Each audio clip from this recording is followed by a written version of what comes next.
Hello, everybody. Good morning.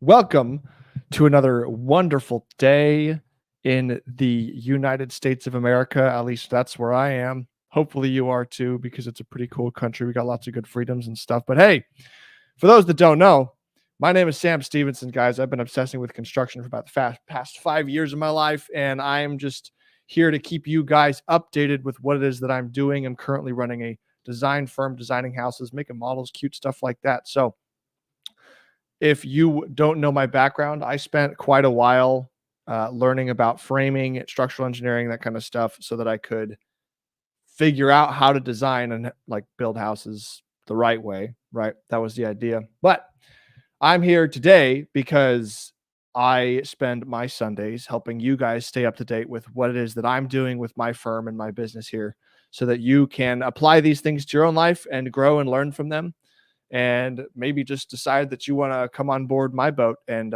see where life takes you, because we work hard here. So hopefully by the end of this, you're going to have an idea for what is it I'm up to, some mistakes I'm making, lessons I'm learning, my strategy, and anything like that, right? I'm going to talk about what I'm going to do, because actions are important. So to start it off, I don't think I made any huge mistakes this last week. Nothing that comes to mind, nothing that was like mind shattering. Like obviously sometimes you just pick up the phone to call people because you're cold calling, and people are like, oh, click. It's like, oh, well, all right, I guess I can work on my tone a little bit more. Or people just like, not everybody wants to talk to you. So like, that's the way it goes. But the good news is, if you just think about it like, hey, I'm going to go out there and I'm going to get 200 people to tell me no, then, your expectations are not going to, like, you'll be fine because you're expecting all these no's. So if you go at it with that mentality, then when people are like, oh, like, yeah, of course I want one of those things, that sounds great, then all of a sudden you are just feeling good, right? And the important thing is that when you feel good sometimes, that you shouldn't let yourself feel too good, because the other night I was actually watching a great stream with, I believe, I want to say Huberman and, oh man, what's his name? Tom Bilyeu, I think. Bilyeu, however you pronounce his name. It was great. It was great. And they were talking about how, when you are experiencing a high, you're doing something really well. It's a great time. You've got lots of dopamine in your system. If you allow yourself to like emotionally get into that and like get all pumped up, you will feel a low after that, because you're going to have an imbalance. And so what they were talking about was that, like, it's important to keep yourself, stoicism is kind of the idea, right? When you have a crazy cool experience and you don't let yourself get too into it, obviously you enjoy the experience, but if you kind of keep yourself more moderated, you're going to have an easier time afterwards, like coming back from that, because you're just going to have less of a low because you had less of a high. So in terms of managing your body and your dopamine levels and all that, biohacking kind of stuff. But hey, I wouldn't say I made any huge mistakes this week. So what I did do is did learn some stuff, though, because if you didn't learn something in a whole week, then what were you doing with your time? So I would say some of the things that I learned were that I found a few people, because now my cold call strategy is a little bit different. I have a lead magnet that I'm using that I've figured out people like, which is 3D printing these little house models. Okay. So I have been offering to make one of these for a builder's past customers or current customers, and it's free. They just send me the plans. I'll make them the model and send it to them. They can gift it to their customer. Everyone's happy. Everybody wins. I get practice. It's a great thing. And I've been finding that most people like that idea, but some people, and most of it's coming from builders who use architects. And there's a thing in the design industry about copywriting, because some people look at their drawings and their plans like it's their concept, right? Now, if they made it from scratch, then yes, it's their concept. But people are really anal about not sharing designs with people. I mean, they will Like they'll say, hey, but this plan set is for you to build this house only, and this is actually my product. I'm just letting you use it to build your house. And if they find out that they reprinted extra copies or they kept it and shared it with someone, like they'll make a fuss about it. And I think honestly, I've always thought that was a little bit silly.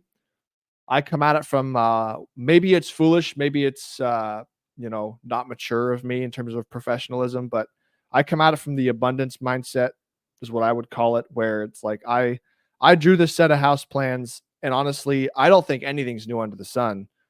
Everybody's plans are just pieces of other people's plans, right? It's like you're not making something original. Do you know how many people make the same custom home and they think it's just so super, super custom? It's like, no, no. And so, yeah, people are anal about their plans and copywriting, and I'm just like, no, like you want to share my plan with somebody else? Great. It's got my logo on it and my phone number. If they like the plan, who are they going to call if they want to come get it changed? Hopefully me, maybe. I mean, but sometimes they don't. And if they don't, great, then they get to go make another great house. Like I want to be so successful at what I do that I don't need you to I don't need to babysit my product. That's my take on it anyway. So I have found that upon calling some builders, the builder's like, oh man, that's a great idea. I'd really love to get a little 3D printed model. That'd be super cool. But I don't think my architect would like me sharing the plan set with you. And I'm like, okay. Click. It's like, I can't help you, bro. I can't help you. You're already using architects, so you're making that mistake. Just kidding. Sort of. So, it is what it is. But that's one of the things I've learned is that copywriting is a slight buffer. And I've only found it happening like most people, that's not a buffer. That's not a problem. It's only a few people that have that issue. So that's one thing. Something else was a builder actually suggested this, but when I'm done calling all the builders, he said, maybe you should go around and call all the architects too, because the architects are going to get they have a different client base than what I'm doing. What I'm doing is I'm helping reasonable people. They can be rich, they could be poor. It doesn't matter what the range is. People who want a plan that's good enough to get the house built, and they don't need, the fanciest, schmooziest, booziest, doodle bopper out there who has all of this certifications and pedigree and all this stuff. They don't care about that. They just want someone who's going to draw a great plan set and the house build is going to go smoothly. And guess what? I got some feedback from a builder, pat myself on the back here. Got some feedback from a builder this last week, had a meeting with him. And he said that he has never had as few calls from framers, foundation guys, and all that about how the plans just make sense. They just know what they need to build, right? And so if you put the right information in the plan, you don't need to go to a, school for 4 years and then go get another 4 years under some other fancy person, all this labels and stuff on it. That helps for some things. I'm not an artist. I don't consider myself, I'm an artist in terms of structure and utility. I'll take a house that someone thinks is cool and fancy, like the 3-story house in Canyon Lake, that they can't afford to build because it's too fancy, and I'll dumb it down. I'll make it clean and simple. I'll still have it be beautiful in different ways, but it'll be structurally beautiful and it will be efficient. And it doesn't waste it doesn't waste material, doesn't waste money. And the guy can actually build it, right? That's my take on it. So anyway, but they said you should go call architects, because sometimes people will end up calling architects because they think they want something and they don't want to pay the price. They don't want to pay the $5 to $7 or whatever a square foot that it would be for an architect, but they'll pay, $1 or $2 a square foot for a designer or a draftsman if the plan set is simpler. It just depends on who's asking and what they want. So if I talked to architects and I could make it clear to them that I do a good job, then they would potentially, if they liked me, they could refer people to me that they don't want to work with or that can't afford them. So that's a potential lead sourcing place. That's the idea. So got to call the builders in Texas first. I'll get to that. But the other lesson learned here is that I'm actually starting to finally get some leads coming through from the cold calling process. And that's one of the things that Hormozy was talking about when he said, man, if you're going to use outbound cold calling as a acquisition model, you have to understand it's not going to look like it's working at first. It takes months for it to start kicking in. And part of the process there is that it takes a long time to figure out your script, figure out what kind of conversation you're having, figure out who you're talking to, figure out like all those things associated with, man, like you just can't figure these things out until you've had hundreds of phone calls. And I'm finally getting to that point after getting through all of the major metropolitan areas of Texas. It's like out of somewhere 800 builders or something like that. After getting through that many, it's like, oh, I understand what I need to say in the most efficient way, not waste anybody's time, give the most value, and get the best connection out of it. I finally got to that point. And one of the things that's happening is that the people that are like, yeah, let me get your information, I'll put you down. Because remember, this is home building. If people like a sub, but they don't have a house to build, they can't give the sub work. They need the house to be building, right? So if they like someone, they just retain the information until they have that project come up. And they're like, all right, let's do this thing. I want this thing. And then they contact you. And so if I go out there and I sell to 500 builders and 10 of them want to use me, and I just don't know their intentions, like they can say, everybody says everything nice. It's like, oh, okay, great. I'll be sure to give you a call. It's like, that's great. When they call me, then I'll believe you. But like, you never know. And so there could be 10 builders out there that are going to use me when the project comes up. And then like, of course, when interest rates change, like when the interest rates drop, I've had a few conversations with a few different builders that it's going to stimulate a whole bunch of people to be like, oh my gosh, the interest rates are low. I can now afford to build custom houses. And so they're going to start calling all the builders, and then boom, diada, people are going to want to start paying for all kinds of stuff happening. And so I might know that I have 10 builders. I might not know that I have 10 builders that want to use me until months after I've made all those calls. And so what it looks like is basically the way it functions is as like a few months in, your lead conversion to actual paying customer will start to go up and up and up per month. And that's sort of what's starting to happen. It's a little bit soon, but that's what we're dealing with here. So that's good. Shout out to functional business tactics that work. I like that. And yeah, that's pretty cool. Let's do a quick shout out here. Quick chat shout out here. Look who we got in the chat. Jenna Nelson. Good morning, Jenna. Happy Sunday indeed. Every Sunday is a good day. This is I think it's a boat. I can't quite tell. I think it's a boat and an arm. I don't know what the boat's for. Maybe Jenna's on a yacht. That'd be cool. Oh my goodness gracious. I'm not going to lie, people. So there's this crack under my front door because I'm in an apartment and I can't control these things.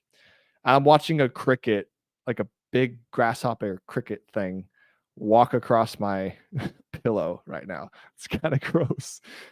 But hey, you get what you get. You don't throw a fit. One day, maybe I'll have a fancy apartment that's, 30 floors off the ground in Las Vegas or something. Who knows?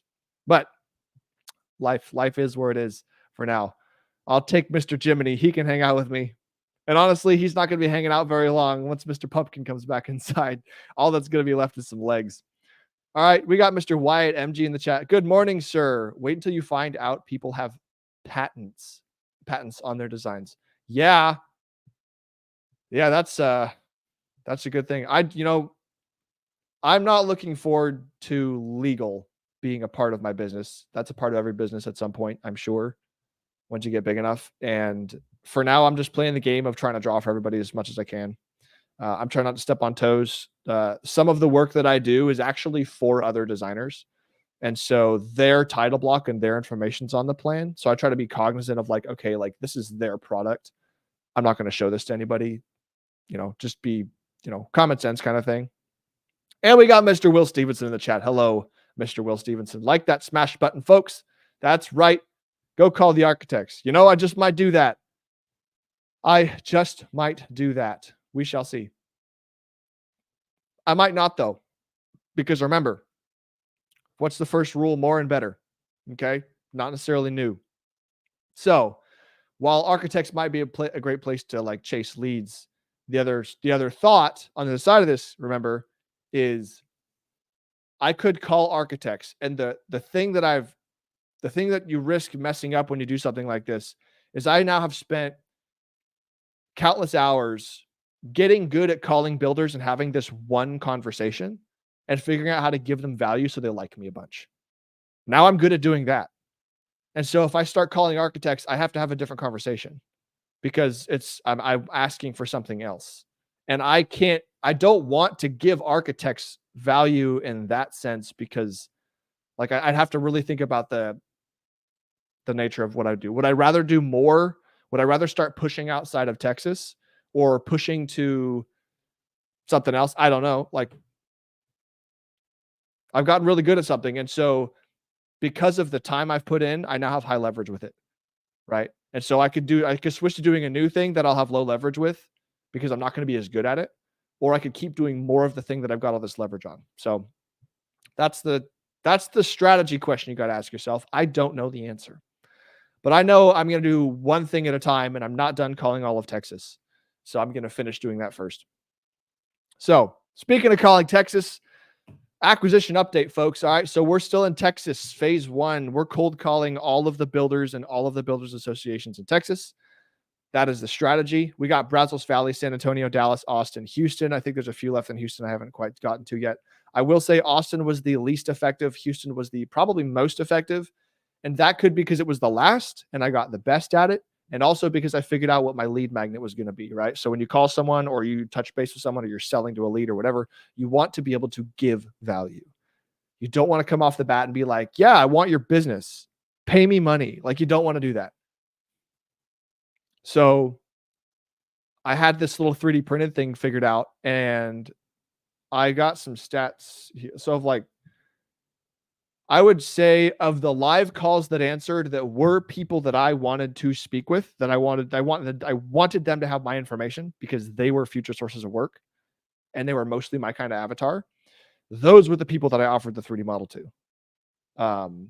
And I would say that like 80% of those people wanted the 3D model. Now, saying you want it is cool. You got to actually send me the email of the plans, which takes time and stuff. So I've only gotten a few of those to actually send me the plans and start doing these models, which is cool because I'm still backlogged on making all the past plans I've done so I could send out all this work. But that's where we're at. So we're going to keep cold calling till we're all the way through. But now I've got this little lead magnet here that allows me to really like lock someone down.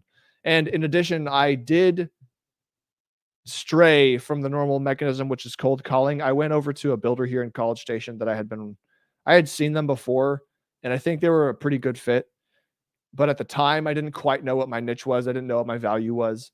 And this time I went in there with my bag. I took a bag of all the 3D printed models I'd been making, and I brought it in there and I just set them all out on the table. And I said, I'm here for one reason. I want to make one of these for you.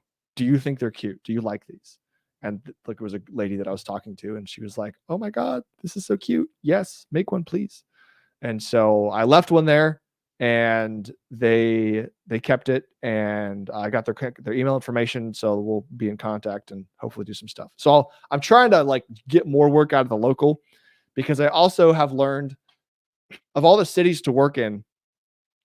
I'm in College Station right now, and the market around College Station is super simple to build in terms of permitting and the amount of information that has to be on the plans.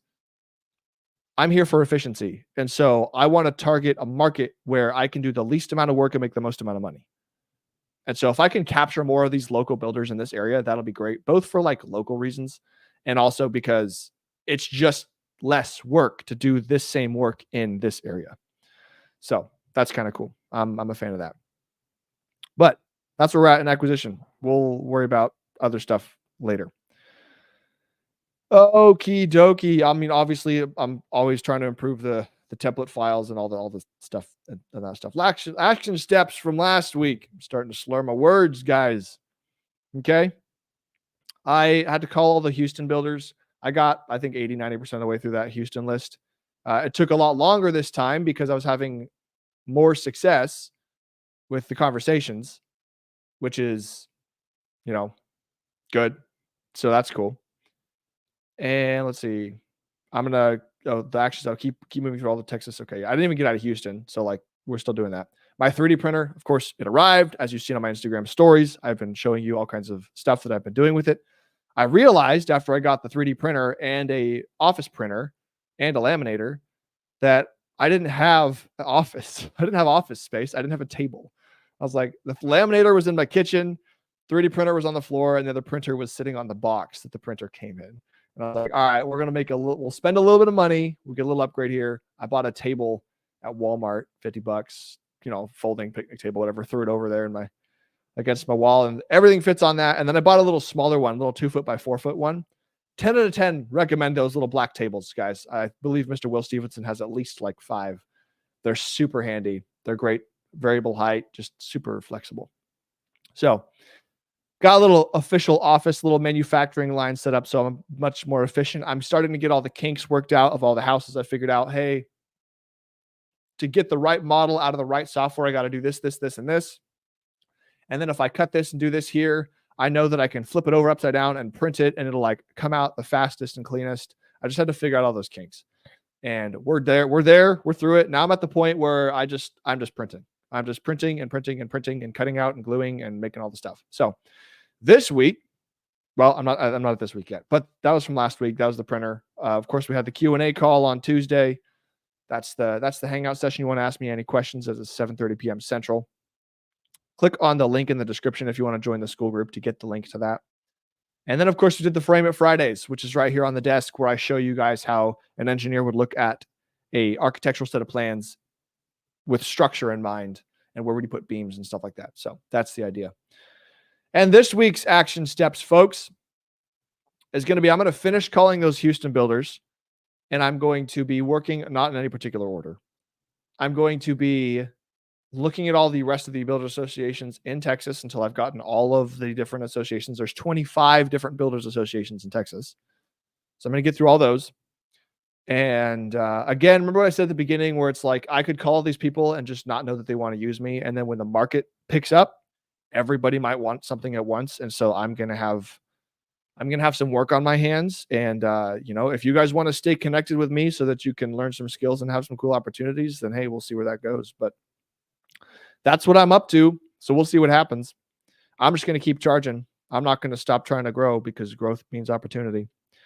So that's what we got. Going to call the builders. I've actually got, other stuff to do besides just cold call people. I got to make all these models. I got the Q&A call, the Frame It Friday. I'm going to try to mail out all these models this week. I'm thinking. I don't actually know. I think a majority of the work is going to be driving around, because it's a lot of local stuff. But anything I have to mail, obviously I have to pay for that. And so if it costs me like $300 total to like ship 30 different things, I might do that a little bit slower. I might not do that all at once. But, we'll get something rolling here. So I'm going to try to get all the models out. I want people to know what's going on. And okay, we'll do that, obviously. And let's see. Yeah, that's the update, folks. That's what I'm up to. A little bit shorter today because we're getting a little more on track, a little more focused here. We got a chat here from Mr. Wyatt. I see why you said my plan sets were specific. California is a little crazy. Yeah, man, if that's what's required to build in California, that is literally insane. To do a plan set here in Texas, like for y'all's understanding, there had to be 20 sheets in this thing. And there was like all these energy code requirements, and the structural detailing was insane. Like your design product varies based on who's going to need the product. Okay. The reason I wanted to draw for a builder most of the time is because the builder knows what he's building. Okay. My plan exists so that the framers and foundation guys have dimensions to make the darn house, and everybody can like kind of know what's going on. My plan is not a how to build a house. I would argue that some of the plan sets that Wyatt was sending me here that were very, very detailed that California was requiring was like, I'm not saying anybody could pick up the plan set and build the thing, but you'd have to be pretty dumb as a contractor to not be able to follow this plan. It was just everything, dimensions, all the detail. Where's the stud? Where's the wood block? Like there wasn't probably every piece of wood block in there, but like, man, yeah, it was crazy. So like for contrast, my plans here that get you a functional built house would be like a floor plan, your elevations, any cross sections to show structural changes or detail the framers need to know, the roof plan top down, and that just shows like roof lines. It's not showing rafters and hips and valleys. Like it's just the lines that represent those things. And like your electrical layout to show kind of what the electrician's going to be doing. The foundation plan to show like for the foundation guys, hey, there's drops here and stuff like that. Just the basic stuff, you know, maybe the beam layout to show like where the beams are laid out in the house. And like that's pretty much it. And there's not many notes that go with it. You can add all this extra detail all day long if you want to be like a CYA kind of person, you know, cover your ass. Like some designers, I will see their plans and they will have basically the entire residential code written out in the damn set of plans, which is just like, dude, like, yes, they need to build it to code. Like, yes, it's just, it seems silly to me because what's happening is that time investment to do that. Yeah, you only got to invest it once technically to like have it in there. It's just copied after that. But now when anybody builds a house, they've got like 5 sheets of details that no one's going to look at. No one's going to read. The framers aren't going to go read your details. Like, unless they're very specific to the thing they're building, which none of them are because they're all from the code. And so now builders got to print out all these plans. Is going to pay more money for paper. And guess what? I happen to have a few conversations with builders every now and then, and they just don't print it out. So therefore, you're wasting more time. You're wasting everyone's money, but like you're covering your butt. So, I mean, hey, maybe it just takes me getting sued one time for like a framer making a mistake because I didn't detail it on my plan. But again, like my plans are not engineering sets, so I make no claim for them to be. It's just like, it's stuff like that. And also I come from the perspective of like, I would rather just, if I make a mistake where I got a door size wrong and someone needs to order a new door, if it comes down to it, I would rather just pay for the door. Right? That's my take. That's my ownership thing. It's like, yep, I made that mistake. And if the builder and the owner are the kinds of people that are like, you know, point finger blame kind of people, then yes, I'm going to own my mistake, but you can bet your ass I'm probably not going to want to work with those people again. Because the types of people I would rather, here's the thing. I'd rather work for owners or builders that also take ownership. Because when everybody takes ownership, everyone's best off. And as an example of what's happening, if I have the wrong door size in my plan, there are some designers, I joke not, they'll put something like they'll put a signature block on the front sheet of the plans that says, if you sign this and there's a mistake in it, it's your fault because you should have read this. You should have looked at it and verified everything was what you wanted. It's like, okay, I can see why you do that. Seems kind of fair. I would like to look at it from the perspective of if I make a mistake like that, it's an opportunity for me to learn. And it's like, okay, that mistake happened because I didn't do something right in my process. And I would rather refine and build and refine and build and perfect my process because I'm just going to have a better product at the end of that if I keep doing that. And like, yeah, I'm going to learn it better if I got to pay $500 for a door. Hopefully I didn't make the wrong size on like a big, like 9-foot tall front door or something. Then I'll pay more money.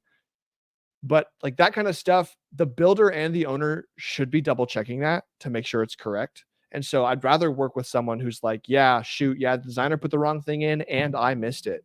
Hey man, like let's split this 50-50. Or the owner comes in on, he's like, yeah, man, I should have seen it too. Because everybody out here taking extreme accountability. It's like, all right, well, let's split this 3 ways. Now it's like 33% of the pain for each person and everybody gets to learn something. I would rather work with those people. And so like, if you have that much abundance that you can afford to do that, then you can hopefully also afford to avoid those people and be like, oh, okay. Like if I make a mistake, you're going to hold me to it like at this level. That's fine because I have the accountability. I will like obviously try not to make these mistakes in the future. But if you're the kind of person who also doesn't take accountability, I'm just less incentivized to work with you in the future. And so maybe I'll charge you more, or maybe I'll, you know, do whatever. Like, who knows? So that's the game we play. But Yeah, we'll see. That's just a shed. I don't know. We're on a different level, I guess. We look at all details because if none wrong, warranty is shot. Oh, yeah. I mean, that makes total sense, right? So the I'm not saying that a bunch of detail is bad. I'm just saying it's different. It's a different product for a different kind of person. That was the original point I was making. Like, yeah, here's the type of stuff I draw, but like I can draw anything. Most people could draw most things, and if you just recognize that, like, hey, if we want the warranty to exist, we want this to go right, we want the contractors to have zero questions, we want all this detail specified, we want it to get through all the permitting, no problems. Like, if you add all this information into the plans, it just costs more money. It's like, yeah, we'll put it in there. It just takes more time. Cool. We all like the price. We'll do it. You'll get the information. You'll be covered. I'll be covered. Everyone's happy. It's just a different product. I will say, like, at scale, when you start doing that, like, it changes the type of product. So if I'm a designer and I'm looking at, okay, I design remodels, I design new construction custom homes, I design new construction spec homes, I design studio sheds with like all this crazy information from California. I design decks. I design playgrounds. Like, there's all these things I could design. And at the beginning stage, I'm trying to maximize flow, generate flow, refine the product, add friction later on. And so the friction later on is going to be like, okay, I've got all this data on my numbers. This, and this type of project makes me 3 times more profit because it's just more efficient work. And the people that I'm working with are just better at their job and everything's just more efficient. I should just do more of this product. Okay. That's just a business decision.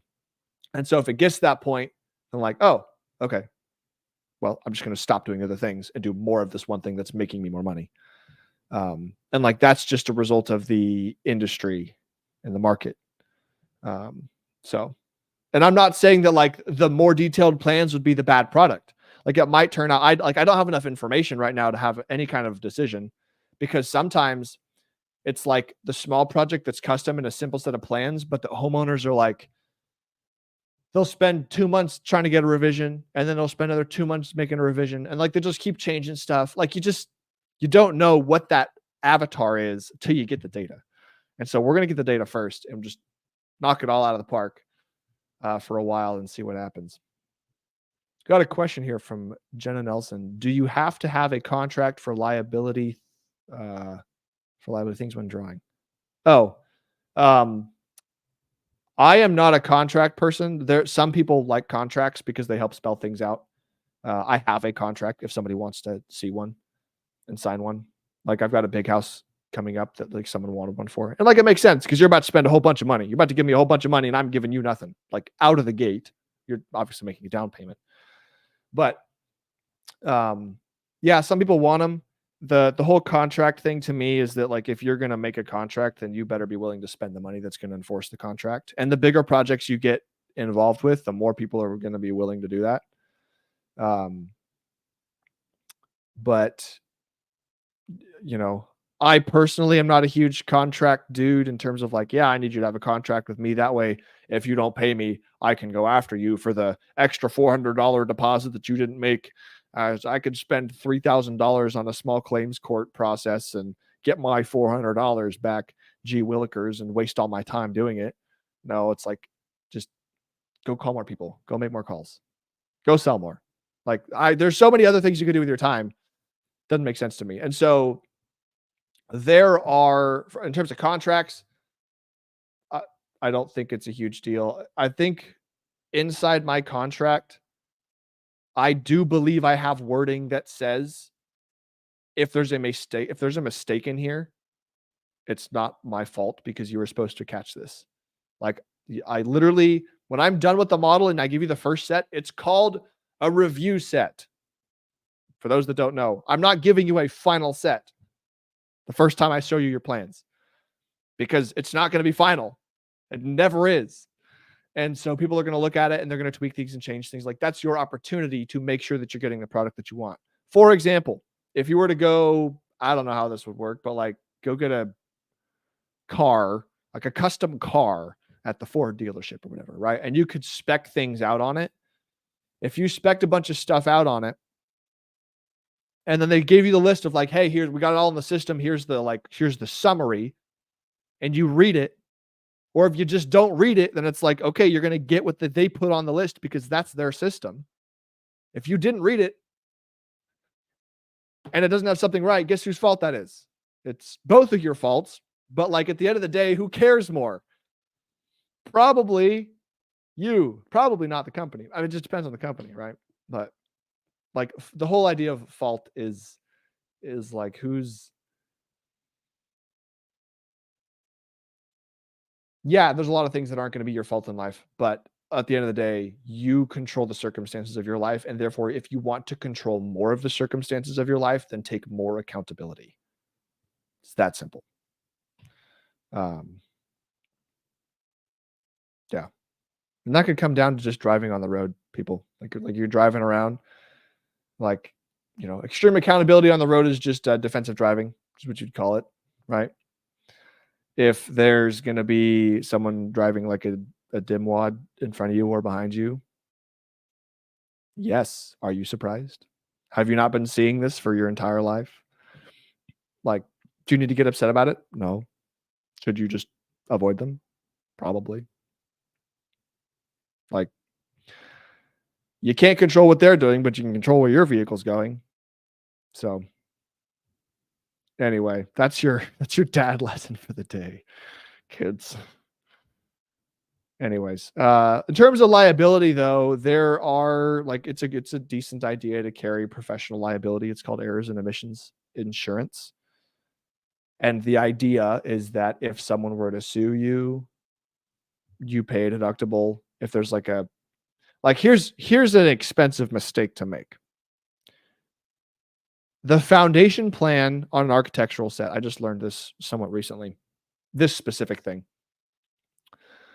If I make a plan set for a builder, I've got the architectural floor plan that the framers are going to use to put all the walls in. And I also, one of the last sheets is the foundation plan. And it's got dimensions on it. And it shows the curb drops. It shows it shows shower drops. It shows steps for porches, steps for garages, curbs for garages, like slopes. It shows all that stuff. And it's got dimensions saying where all those things happen.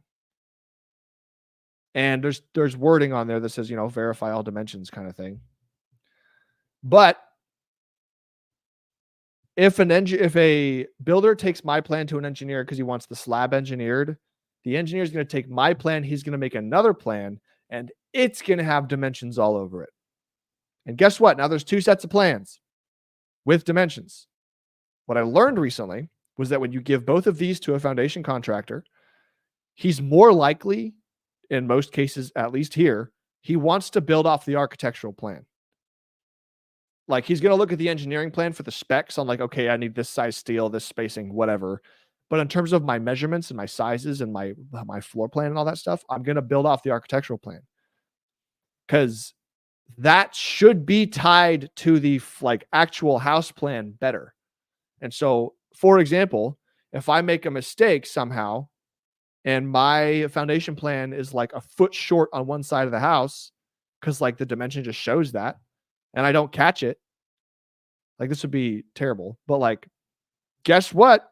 Their entire house is now going to be a foot shorter, or they're going to basically spend a bunch of money to pour this chunk that's attached to the side of the original foundation that's steeled in and tied in, and that's just a bunch of money.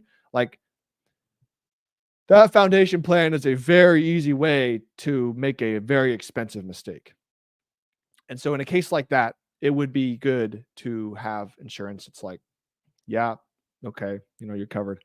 And that insurance basically, that can be one of the heaviest overheads in a design firm. I know at the engineering firm that they were paying thousands, if not tens of thousands of dollars every month just to be insured. Because think about engineering, right? You make a mistake as an engineer, people might die. That gets expensive really quick. So it's tough. It's tough, but that's that. So yeah, liability. We'll see what happens. I'm sure it becomes more of an issue the more you scale. But we'll find out. That's right, kids. You're here to learn.